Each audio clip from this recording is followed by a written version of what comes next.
السلام علیکم friends, welcome to my channel novel studio official. کیسے ہیں آپ لوگ؟ امید ہے آپ لوگ خیریت سے ہوں گے۔ آج ہم شروع کریں گے تیرے عشق میں فدا کی سیکنڈ لاسٹ ایپیسوڈ کا پارٹ 1۔ تو چلیں جلدی سے شروع کرتے ہیں۔ شروع کرنے سے پہلے میرے چینل کو لائک اور سبسکرائب ضرور کر دیجیے گا۔ احتشام کو وہ آج سے 15 سال پہلے والے ہی زار چاچو لگا تھا۔ وہی روب و جلال، وہی دو ٹوک انداز، وہی زیر کر دینے والی نگاہیں، وہی سنجیدگی۔ وقت کے ساتھ ساتھ اس کی شخصیت میں مزید نکھار آ گیا تھا۔ بے ساختہ اس کے لب مسکراہٹ میں ڈھلے تھے۔ معجزے ہوا کرتے ہیں، اور احتشام کو یقین آ گیا تھا۔ خوشی کی لہر وجود میں سرایت کر گئی تھی۔ وہ جی بھر کے اپنے زار چاچو کو دیکھ رہا تھا، جو بھرپور سنجیدگی سے ہاتھ کی مٹھی بنائے، لبوں پر جمائے پورے انہماک سے احتشام کے آفس ورکرز کی سن رہا تھا، جبکہ وہ سب اسے تھوڑا جھجکتے کچھ پوائنٹ بتا رہے تھے۔ احتشام نے مسکرا کر اپنے زار چاچو کے لبوں پر جمی مٹھی کو دیکھا تھا۔ کچھ دیر پہلے وہ بھی اسی انداز میں، اسی اسٹائل میں بیٹھا تھا، گویا اس کی کچھ عادتیں شاہ نواز دلاور خان جیسی تھیں۔ احتشام وقت کے احساس کرتے میٹنگ روم کی جانب بڑھا تھا۔ اس کے آتے ہی سب اپنی جگہ سے اٹھ کھڑے ہوئے تھے، جبکہ شاہ نواز کی نظریں احتشام پر جم سی گئی تھیں۔ احتشام کو دیکھ کر شاہ نواز کا دل دھڑکا تھا۔ وہ اسے اپنا اپنا سا لگا تھا، گویا اس بار باروب شخص خوبصورت لڑکے سے بہت گہرا تعلق تھا، جیسے وہ اس کے بہت قریبی تھا۔ احتشام عاطف ملک سے ملنے کے بعد اس کی جانب بڑھا۔ احتشام اپنے زار چاچو کو محیط سے دیکھ چکا تھا۔ وہ دھچکا تو تب لگا جب اس نے الجھی نگاہوں سے اس کی جانب ہاتھ بڑھایا تھا۔ احتشام نے حیرت سے اس کے ہاتھ کو دیکھا تھا۔ کیا اس کے زار چاچو اسے نہیں پہچان پایا تھا؟ کیا وہ نہیں جانتا تھا کہ وہ اس کا بھتیجا تھا؟ تبھی احتشام کے ذہن میں اس کا نام کلک ہوا تھا۔ ملک فہام کے پل میں وہ ہزاروں سوال نے گردش کرنا شروع کی تھی۔ مقابل کھڑی شخصیت اس نے آشنا ہونے سے بھی نا آشنا تھی۔ احتشام نے گہری سانس بھر کے نگاہیں اس کے چہرے پر مرکوز کی، جو ہنوز اسے دیکھتا گویا کچھ یاد کرنے کی کوشش میں تھا۔ تبھی احتشام اس کے بڑے ہاتھ کو اگنور کرتا لپک کر اس سے بغل گیر ہوا تھا کہ میٹنگ روم میں موجود تمام نفوس نے حیرت سے احتشام کو دیکھا تھا، جبکہ شاہ نواز بھی احتشام کے یوں گلے لگنے پر پل بھر کے لیے شاکڈ ہوا تھا۔ پر یہ حیرانگی کچھ لمحے کی تھی کہ خون کی تڑپ اور خون کی پہچان پر بھی وہ اس کے گرد باہوں کا حصار باندھے سختی سے خود میں بھیج گیا۔ کیا ہوا نوجوان؟ خیریت؟ شاہ نواز نے گمبھیر آواز میں مدھم لہجے میں پوچھا۔ احتشام مسکرا کر ان سے دور ہوا۔ دراصل آپ میں مجھے اپنے چاچو کی جھلک دکھی تھی، تو میں اپنے ایموشنز پر کنٹرول نہیں کر پایا۔ احتشام نے اس کے چہرے کو دیکھتے مسکرا کر بتایا کہ اس کے آفس ورکر نے حیرت سے اپنے باس کو مسکراتے دیکھا تھا، جو ہر وقت سخت گیر بنا رہتا تھا۔ اس کے آفس آتے ہی تمام ورکرز کی دوڑیں لگی ہوتی تھیں، اور آج وہ اسے کھل کر مسکراتا دیکھ رہے تھے۔ احتشام کی بات پر شاہ نواز نے اس کے کندھے پر تھپکی دی۔ تم مجھے بھی اپنا چاچو سمجھ سکتے ہو؟ انجانے میں اس کے منہ سے یہ الفاظ نکلے تھے، جبکہ احتشام کے لبوں پر مسکراہٹ جدا ہونے سے انکاری تھی۔ سمجھنا کیا ہے، کیونکہ آپ ہی میرے زار چاچو ہیں۔ وہ دل ہی دل میں مخاطب ہوا۔ بیٹھیں آپ سب۔ احتشام نے سب کو نشست سنبھالنے کی جانب متوجہ کیا اور خود سربراہی کرسی پر براجمان ہوا۔ تبھی اس نے اپنے مینیجر کو میٹنگ شروع کرنے کا کہا کہ مینیجر نے دیوارگیر اسکرین پر سلائیڈ شو کرتے بریفنگ دینا شروع کر دی۔ کچھ دیر بعد شاہ نواز کی بھاری آواز گونجی۔ ہمیں یہ ڈیل منظور ہے، اس نے احتشام سے کہا۔ جی ہاں احتشام سکندر خان، ہم ہمیشہ کی طرح ایک بار پھر آپ کی کمپنی میں انویسٹ کرنا چاہتے ہیں، عاطف ملک نے بھی مسکرا کر کہا کہ احتشام نے سر ہلایا اور فائل پر سگنیچر کرتے ہوئے اس کے سامنے بڑھائی۔ باری باری سب کے سائن ہونے کے بعد انہوں نے ایک دوسرے سے ہینڈ شیک کیا، ساتھ ہی نئے پروجیکٹ کے لیے احتشام کو بیسٹ وشز سے نوازا تھا۔ ہمیں اس کا نئے پروجیکٹ کے لیے کنسرن پسند آیا۔ جوان، اللہ آپ کو مزید کامیابی دے، اب کی بار شاہ نواز نے اسے گلے لگاتے کہا تھا۔ تھوڑی دیر بعد عاطف ملک اور فہام ملک جانے کے لیے اپنی جگہ سے اٹھے تھے، تبھی احتشام عاطف ملک کے قریب آیا تھا۔ عاطف ملک، مجھے آپ سے انتہائی ضروری بات کرنی ہے، کیا مجھے وقت دے سکتے؟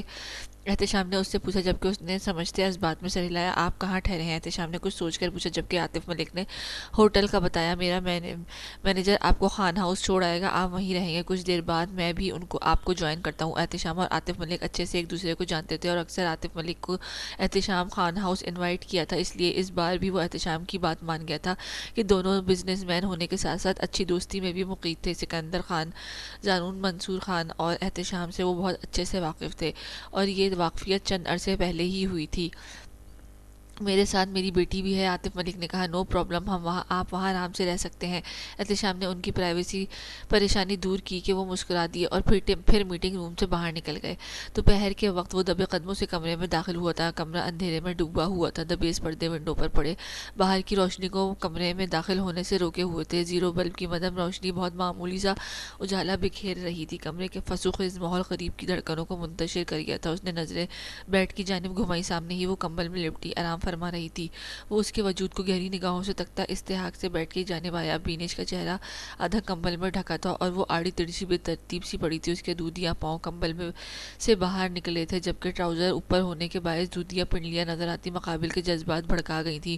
وہ جو اس کو ڈرانے کے واسطے آیا تھا، اس کے ہوش ربا سراپے کو دیکھ کر دنگ رہ گیا تھا۔ اس کی دھڑکنوں کا ادھم سا مچایا تھا، اس کو چھونے کے لیے دل اکسانے لگا تھا۔ تبھی وہ بڑے حق سے اس کے انتہائی قریب بلا جمان ہوا تھا۔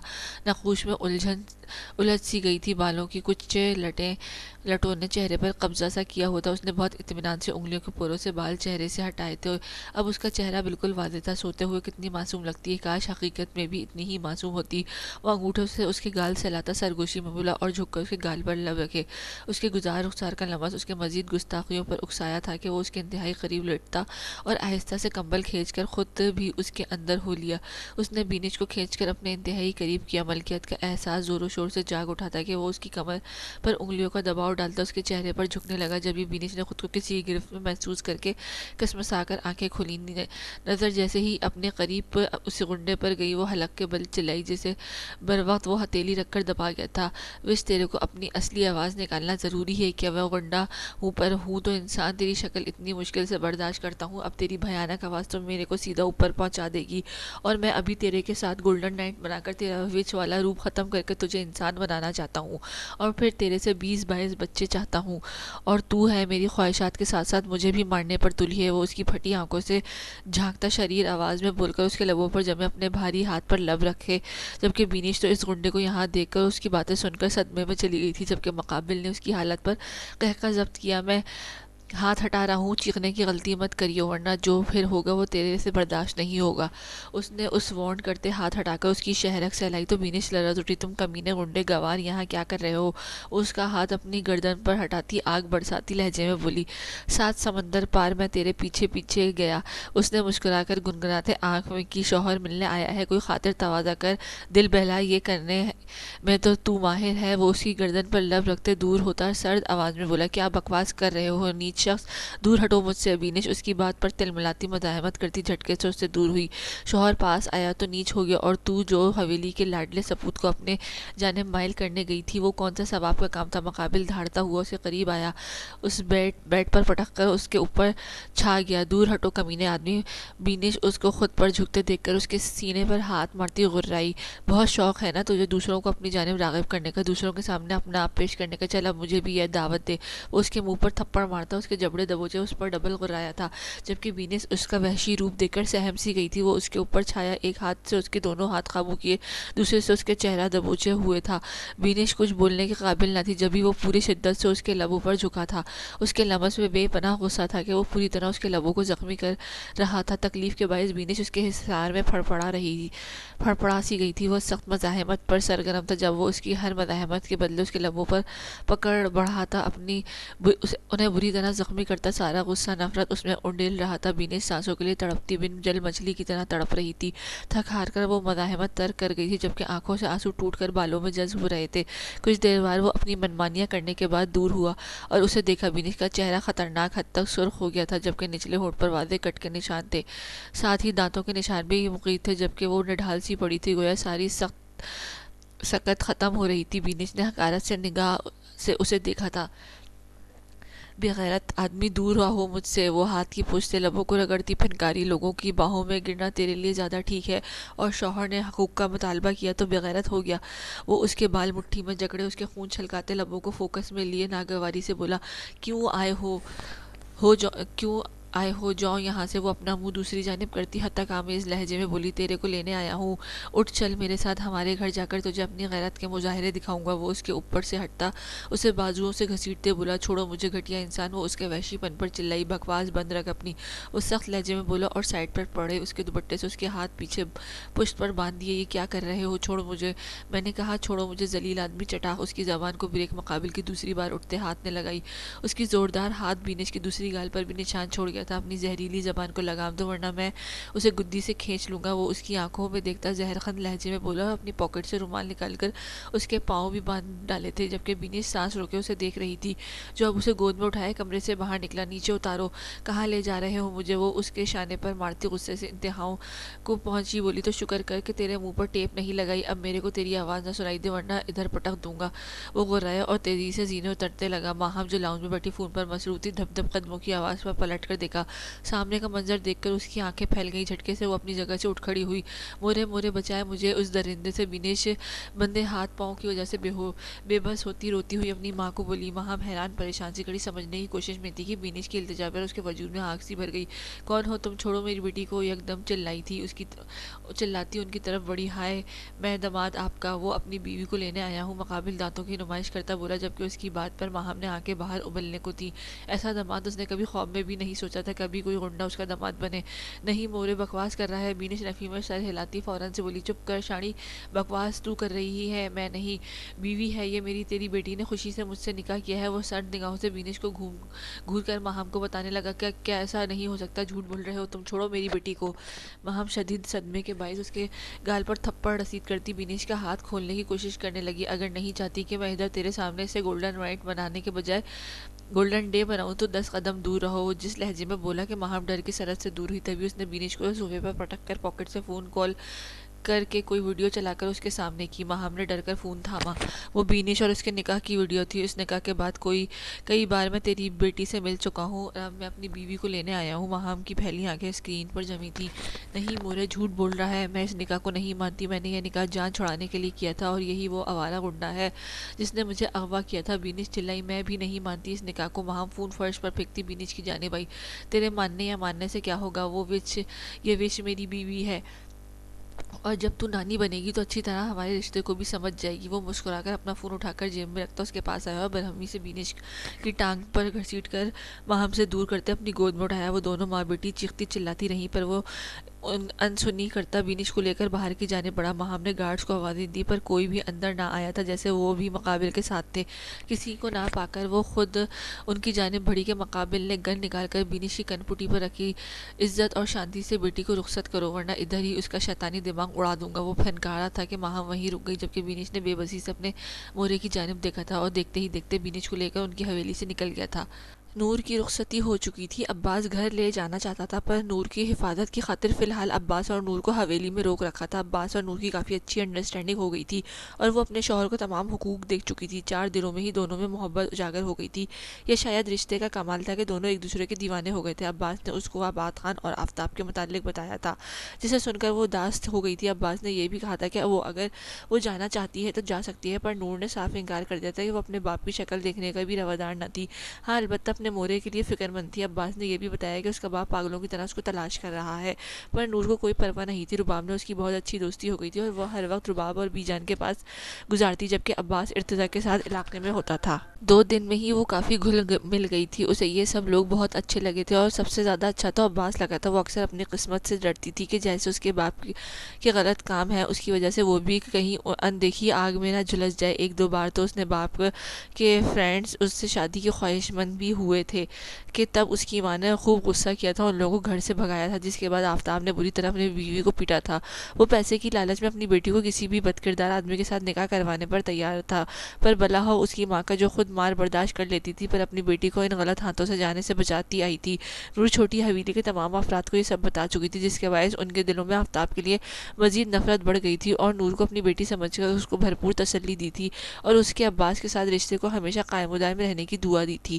نور کو کی ارحم سے بھی اچھی دوستی ہو گئی تھی۔ ارحم اسے چھوٹی بہن مان چکا تھا اور نور کو اپنی طرف عباس کر کے عباس کو خوب تنگ کرتا تھا، جس کا بدلہ عباس موقع ملتے ہی نور کو دبوچ کر سینے میں قید کر کے اپنے انداز میں لیتا تھا کہ نور شرما کر اس کی گردن میں چہرہ چھپا لیتی تھی۔ چھوٹی حویلی میں بڑی حویلی والے 2 بار آ کر نور سے مل چکے تھے، جبکہ رمشا بھی مل گئی تھی۔ عباس اور ارحم میں نوک جھونک عروج پر ہوتی تھی۔ عباس ارحم کو سلگانے کی خاطر جان بوجھ کر لبوں پر مسکراہٹ سجا لیتا اور ارحم دیکھ کر کرتا